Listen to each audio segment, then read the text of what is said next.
Assalamualaikum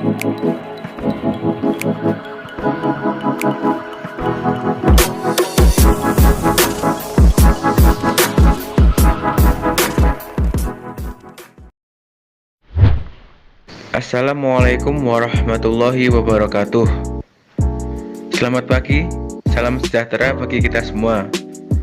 Pada kesempatan kali ini, pada kuliah Hiperkes dan Keselamatan Kerja, di kelompok 4 akan membahas racun logam dan metaloid. Sebelum itu, perkenalan dulu ya. Anggota dari kelompok 4. Yang pertama, Fahri Alif Arfian dengan NIM K2519028. Yang kedua, Lanang Pandi Bawono dengan NIM K2519050. Ketiga, Reynaldi Fajar Adipurta dengan NIM K2599074. Yang keempat, Winda Ardi Syadila dengan NIM K2599082.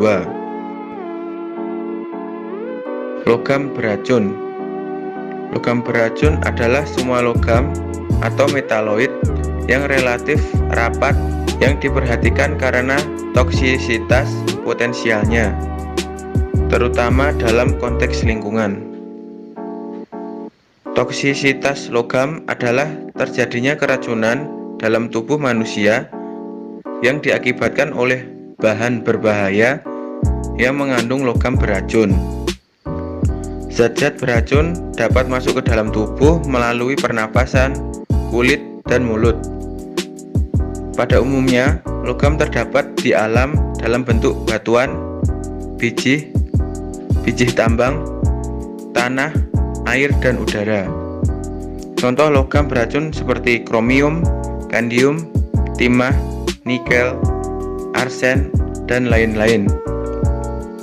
Walaupun kadar logam dalam tanah, air, dan udara rendah, namun dapat meningkat apabila manusia menggunakan produk-produk dan peralatan yang mengandung logam, pabrik-pabrik yang menggunakan logam, pertambangan logam, dan pemurnian logam.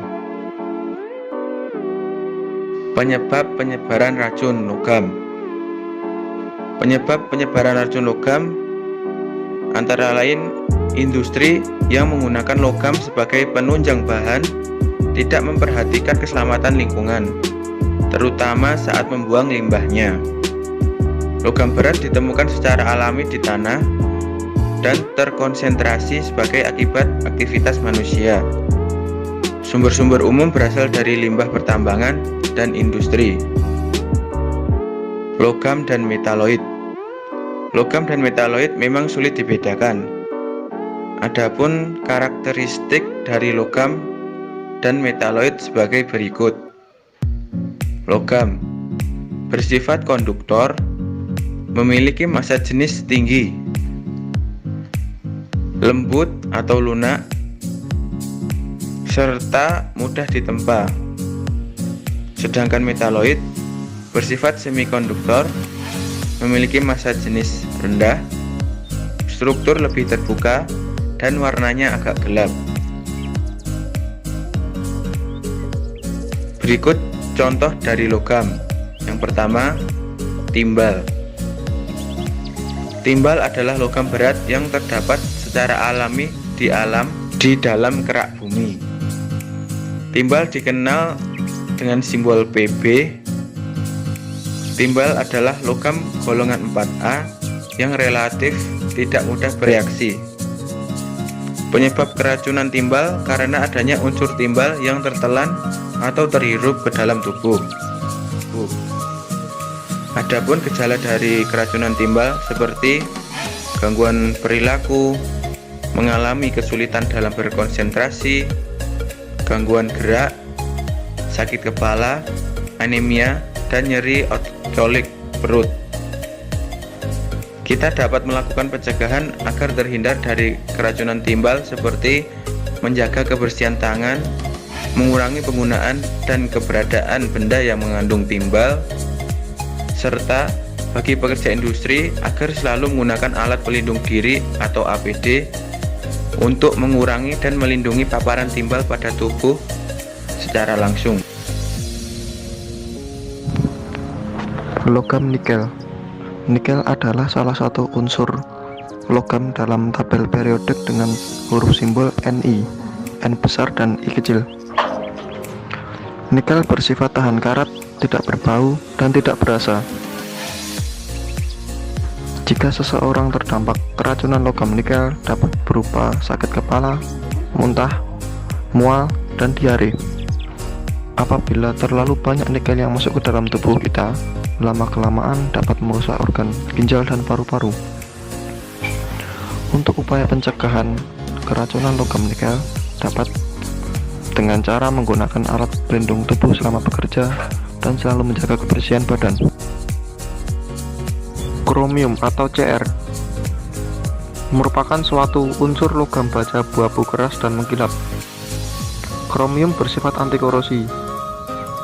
Karena sifatnya itulah, kromium biasa digunakan untuk campuran bahan industri besi agar produk besi tidak mudah berkarat. Penyebab utama keracunan kromium yaitu kabut asam kromat yang sering ditemukan di industri. Gejala keracunan kromium dapat diindikasikan dengan kerusakan kulit, asma, dan borok.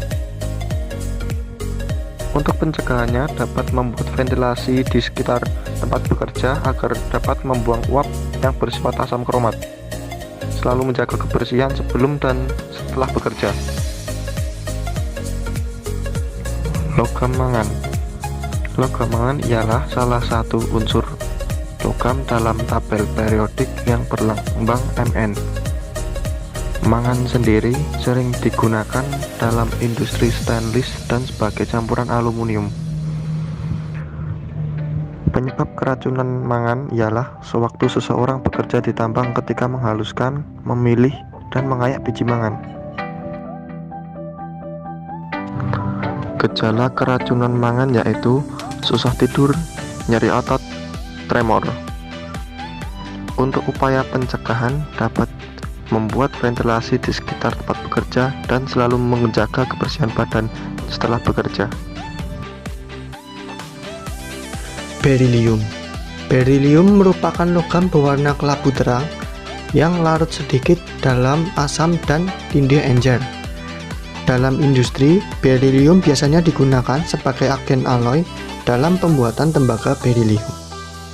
Penyebab dari keracunan berilium bisa terjadi akibat menghirup debu berilium secara sengaja ataupun tidak sengaja.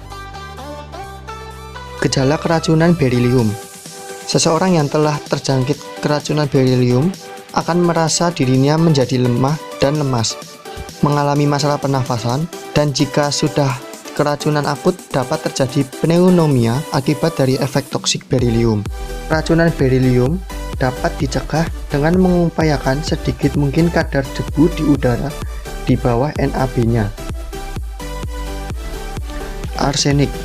Arsenik merupakan senyawa substansi inorganik yang dapat larut dalam air atau berbentuk gas. Dalam tabel periodik, arsenik disimbolkan dengan As yang memiliki nomor atom 33. Penyebab keracunan arsenik bisa terjadi akibat mengonsumsi air tanah yang tercemar, menghirup udara yang terkontaminasi arsenik. Selanjutnya, gejala yang timbul akibat keracunan arsenik seperti kram otot, mual dan muntah, gangguan irama jantung, dan kesemutan pada jari tangan dan kaki.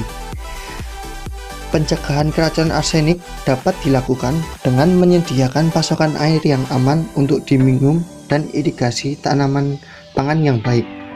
Dan untuk pekerja industri dapat membawa air dari rumah dan memakai masker untuk mengurangi inhalasi arsenik yang disengaja maupun tidak disengaja.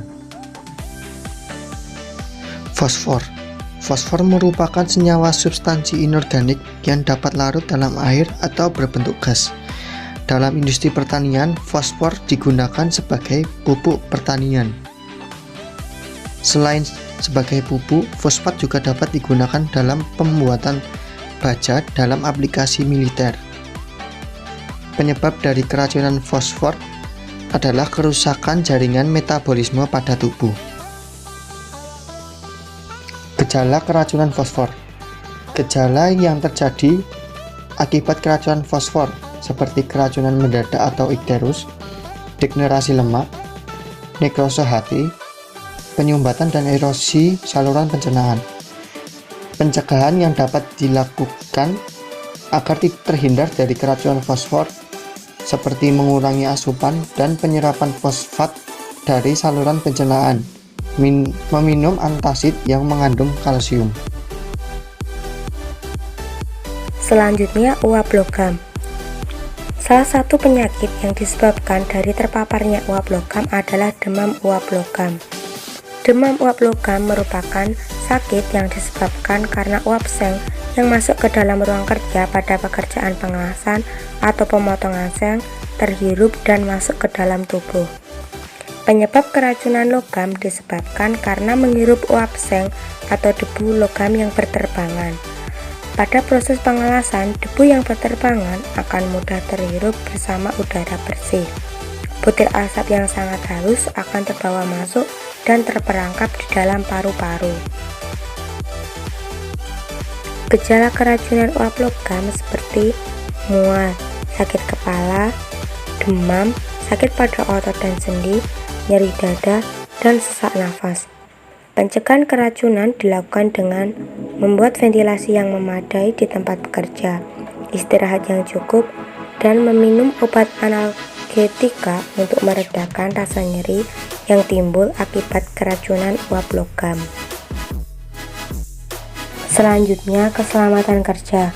Untuk mencegah dan mengurangi bahaya keracunan logam dan metaloid, penting bagi para pekerja untuk selalu memakai alat pelindung diri atau APD agar dapat terhindar dari bahaya yang tidak diinginkan.